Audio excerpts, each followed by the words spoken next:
সকাল সকাল ঘুম থেকে উঠেই সকালের নাস্তা রেডি করলাম। তারপর ছেলে মেয়েদের জন্য টিফিন রান্না করছি স্কুলের জন্য। তো বাচ্চাদের তো স্কুল খোলা, তো আস্তে আস্তে তো বিকাল হয়ে যায়, তো এই জন্য টিফিন রান্না করছি ওদের জন্য। হ্যালো এভরিওয়ান, আসসালামু আলাইকুম, welcome back to my another new blog. ওদেরকে রেডি করে স্কুলে পাঠিয়ে দিব, তারপরে আমি দুপুরে রান্না বান্না রেডি করে নিব। তো আমি রান্না বান্না সব রেডি করে নিয়েছি। তো রান্না করতে তো আর বেশি সময় লাগে না, কিন্তু রেডি করে নিতেই কিন্তু বেশি সময় লেগে যায়। তো আমি কিন্তু রান্না বসিয়ে দিয়েছি। তো পটল দিয়ে সাথে আলু দিয়ে আমি মাছ দিয়ে রান্না করছি আজকে। পটল তো বিভিন্নভাবেই রান্না করা যায়, তো আজকে আমি মাছ দিয়ে রান্না করছি। তো আমার কিন্তু সচরাচর মাছ দিয়ে রান্না করা হয় না, তো আজকে রান্না করে নিলাম অনেক দিন পরে। আমি তো বেশিরভাগ পটল ভাজিই করে নিই, তো পটল ভাজিটাই আমার বাসার সবাই পছন্দ করে, তো মাছ দিয়ে বেশি একটা পছন্দ করে না। তারপরও আমি আজকে রান্না করে নিলাম। আর সাথে আমি রান্না করব আমার খুবই পছন্দের একটা কারি, আলু দিয়ে মাছের মাথা দিয়ে, আর সাথে আমি কিছু টমেটো দিয়ে দিব।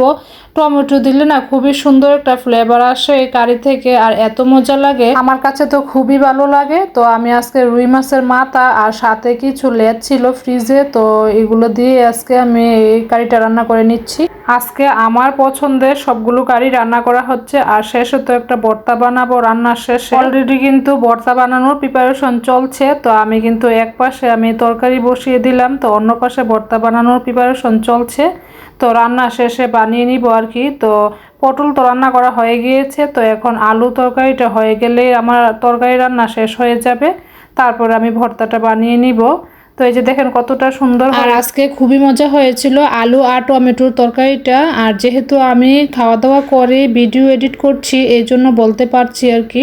তো রান্না শেষ হয়ে গিয়েছে, আমি কিন্তু ধনিয়া পাতা দিয়ে দিয়েছি। আর আমি কিন্তু প্রতিদিনই সব কারিতেই বলতে গেলে ধনিয়া পাতা ব্যবহার করি।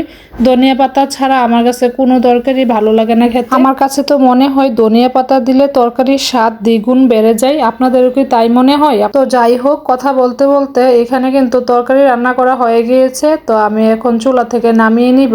তো সাথে আমি ভর্তা বানাবো, আর আজকে আমি আমার পছন্দের টমেটো ভর্তা বানাবো। আর এই টমেটো সিজনে কিন্তু আমি অনেক দিনই এই টমেটো ভর্তাটা বানিয়ে খেয়েছি, আমার কাছে এত ভালো লাগে। সবগুলো টমেটো আগে ফেলে নেই কড়াইয়ের মধ্যে দিয়ে, মাঝখান দিয়ে ফালি করে, তারপরে আমি এইভাবে পেঁয়াজ আর শুকনো মরিচ, ধনিয়া পাতা, লবণ আর সাথে সরিষা তেল দিয়ে ভালোভাবে মেখে নেই। এই সিম্পলভাবে বানানো ভর্তাটাই এতটা মজা হয় কি আর বলবো। তো এই যে ভর্তা কিন্তু রেডি হয়ে গিয়েছে। তো খুবই সুন্দর হয়েছে ভর্তাটা দেখতে, আর খেতেও কিন্তু খুবই মজা হয়েছিল। তবে এই ভর্তাটা অনেকেই বানিয়ে খান, আর যারা এখনো খাননি বানিয়ে খেয়ে দেখতে পারেন, ভালো লাগবে। এখন হচ্ছে সন্ধ্যার পরে। তো এই যে স্পুনটা দেখতে পাচ্ছেন, তো এই স্পুনটা আমি প্রায় 2 বছর আগে কিনেছিলাম। তো আইসক্রিমের বক্স থেকে আইসক্রিম তোলার জন্য। তো 2 বছর আগে ঠিকই কিনেছি, কিন্তু এই 2 বছরে কতবার যে আইসক্রিম কিনা হয়েছে আর খাওয়া হয়েছে, তো বক্স থেকে স্পুন দিয়ে তুলে আর খাওয়া হয়নি। তো আজকে ভাবলাম যে যেহেতু আইসক্রিম আছে ফ্রিজে, তো স্পুন দিয়ে তুলে নিই, দেখি কেমন হয়। তো প্রথমে আমি বক্সের ঢাকনাটা খুলে নিলাম, তারপরে আমি দেখেন কিভাবে তুলে নিচ্ছি। আর বাহিরে কিন্তু রেস্টুরেন্টগুলোতে খেতে গেলে কিন্তু এইভাবে এরা সার্ভ করে দেয় আমাদেরকে। তো আমি ঠিক ওইভাবে তুলে নেওয়ার চেষ্টা করছিলাম। যদিও আইসক্রিম দুপুরবেলা খাই, কিন্তু বাচ্চারা তো বাসায় ছিল না, তো ওরা তো আস্তে আস্তে বিকাল হয়ে যায়, তো এই জন্য আমাদের রাতের বেলায় খাইতে হয়েছে। যাই হোক, ব্যাপার না, আমাদের বাসায় আইসক্রিম খেতে আবার দুপুর আর রাত লাগে না। তো এই যে নিয়ে নিয়েছি বাটিতে, চেষ্টা করেছি কিন্তু রেস্টুরেন্টের মতো হয়নি। তো আজকের এই ছোট্ট ব্লগটি এখানে শেষ করে দিচ্ছি। তো কেমন হয়েছে কমেন্ট করে জানাবেন। তো সবাই ভালো থাকবেন, সুস্থ থাকবেন। পরবর্তী ব্লগ দেখার আমন্ত্রণ জানিয়ে এখানেই শেষ করে দিচ্ছি। আল্লাহ হাফেজ।